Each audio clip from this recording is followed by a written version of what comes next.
Question: what piano sonata makes use of a flute, a viola, and a 14 3/4 inch block of wood? The answer would be Charles Ives' Concord Sonata. I'm the classical nerd, and this is a look into the Concord Sonata.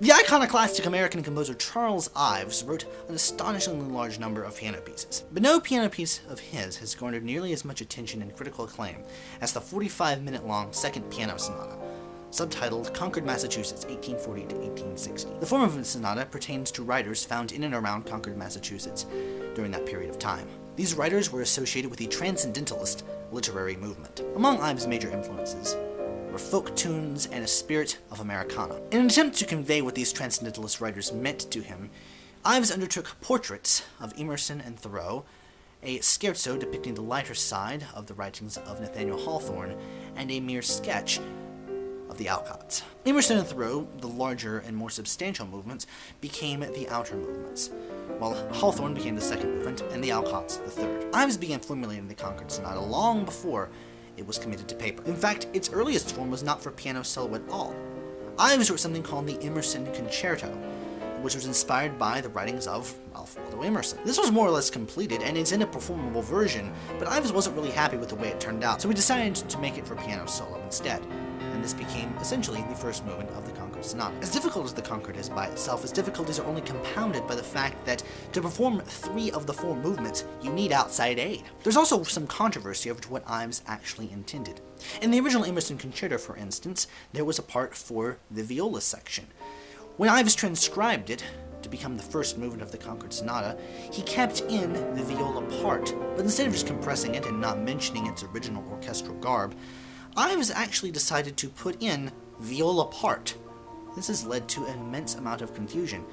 Ives did not say that you had to have a violist alongside the pianist to play just a few notes towards the end of the movement, but a lot of recordings have played it that way. We really have no idea if Ives wanted the viola snippet, but performers have erred on the side of caution and included it. The reason there is some confusion of this is that the flute part in the Thoreau movement is very specifically a part for flute. Instead of being notated amidst all the piano notes, it has its own dedicated staff. And the piano has some alternate notes to play if the flutist isn't available. But arguably, the most unprecedented performance aspect is not the inclusion of non-piano instruments. It's a 14 3/4 long block of wood that Ives includes in the performance of the Hawthorne movement. This block of wood is placed on the black keys and struck to create a pentatonic tone cluster. This lends the cluster a very even sound, and this was intended to evoke the sound of far-off church bells. Ives was no stranger to the idea of using tone clusters, and in fact he liked putting boxes around notes to show that that's how they were supposed to be played. What's strange is that he requires a block of wood of this specific length in order to play these tone clusters. So in order to imitate the sound of far-off church bells, he first has to send his performer off to the local hardware store. To many listeners, the Concord Sonata is little more than 45 minutes of raucous band snippets and folk quotations. And to be fair, there's a high level of dissonance inherent in Ives' style. The piece is held in high regard primarily because it holds together unlike really any other piece. The lifeblood of the sonata is drawn from one of the most famous motifs in all of music, the opening of Beethoven's Fifth.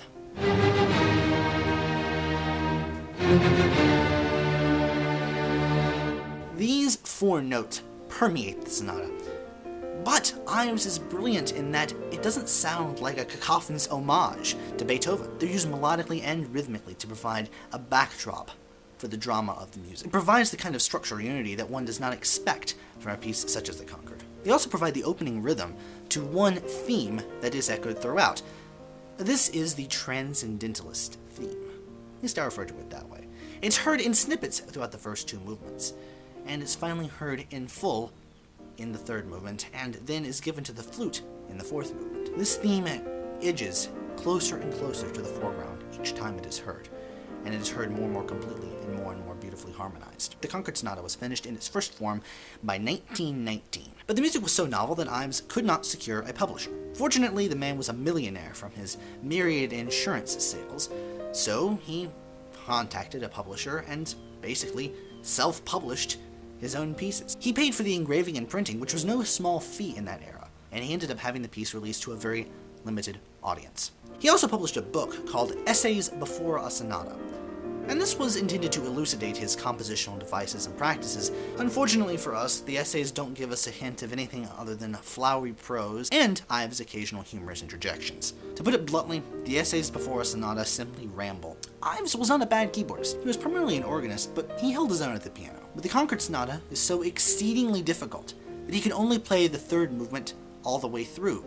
He can only play little snippets here and there of the other movements. The piece had to be premiered by the pianist John Kirkpatrick, who ended up taking an obsessive relationship with Ives. In later life, after Ives' death, Kirkpatrick became convinced that he was Charles Ives, or the reincarnation of him at least. Ives was understandably pleased that one of his greatest pieces was finally going to get a proper premiere, but he was frustrated with Kirkpatrick because Kirkpatrick wanted to take an absolute, literal approach to the piece, and Kirkpatrick simply couldn't understand why Ives always played the same piece and sometimes the same passage in subtly different ways. Ives was never able to get across to Kirkpatrick that he considered the score to be a merely jumping-off point for the interpretation.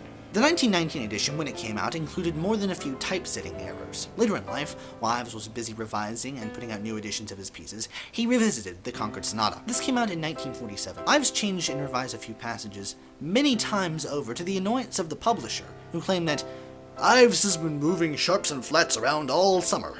And back then, the typesetting was done via a painstaking process of scraping and hammering metal plates. The 1947 edition was only published after the publisher told Ives that the metal plates could not withstand another round of hammering. Today, the Concord Sonata is one of the most vast and challenging pieces in the vast and challenging repertoire of the 20th century. Each pianist capable of tackling it can always find a new and fresh angle to bring to the piece. Each recording sheds a different light on the same music.